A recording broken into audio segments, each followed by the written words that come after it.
Trent, did you get a chance to savor yesterday as much as you like, or at what point do you have to start mentally turning the page and getting ready for this series?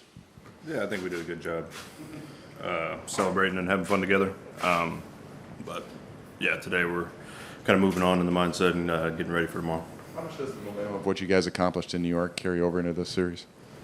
I think everybody in the clubhouse feels really good about where we're at. So now it just goes out, go out there and just execute and have fun. Bob talked a lot about turning the page. This was a fresh start. Obviously, we've seen it with some of the players, but as a team, is that something that you can do against this Dodger team that's been pretty tough to play against this year in the regular season? Yeah, I think I said it yesterday too. They handled us pretty well during the year, but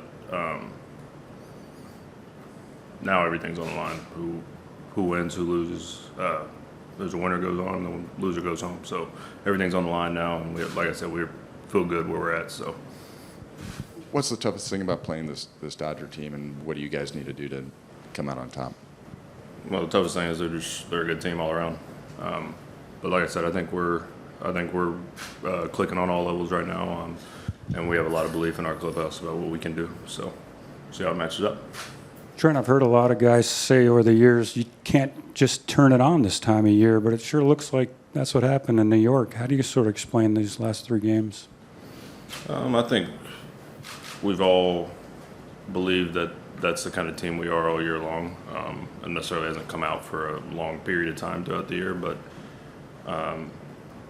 this time of year is all about who's playing well right now and how we're going to stack up. And we think we stack up well, and we think we're playing well right now. How about you personally?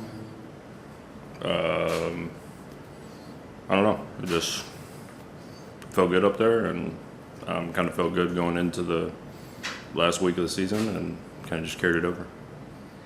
Okay, far left. Sure, we talked about what confidence means for your game and the player you are when you are confident. I'm sure what you've been working toward is more than just a weekend, but what difference can a weekend like you had make for your confidence going forward? Anytime you play well like that in that situation, it's going to give you confidence going forward. But the main goal is to just repeat. Like you said, it was just a weekend, and we're looking to play for another 3 weeks to a month, so I'm worried about keeping it going. Okay, over here on the right, Bob. Trent, you think there's could be an advantage having played a wild card series compared to a team that sat around for 6 days? It's a long layoff. Yeah, I think there could be an advantage to staying fresh and playing. But I think there's also an advantage to resting, obviously. We play 162 games, so obviously rest is, I don't know if it's wanted or needed, but you definitely take it when it comes. And winning a series like this puts away all the frustrations the Padres have had well before you got there as far as against the Dodgers. I don't know if it puts it all away. I think we're after a world championship, but yeah, I think it's a big step for our fan base, big step for us as an organization and going forward. Okay, we got anything else for Trent? Okay, one here on the left. Trent, we've heard a lot this season about Bob Melvin, the faith he has in his players. What's the impact that Bob has had on you this season? Consistent faith.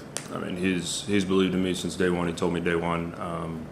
He told me throughout the entire year when I was struggling, when I was down. And he told me last night after the winning that series. So it's just the consistency for me that speaks volumes to me, and I really appreciate that.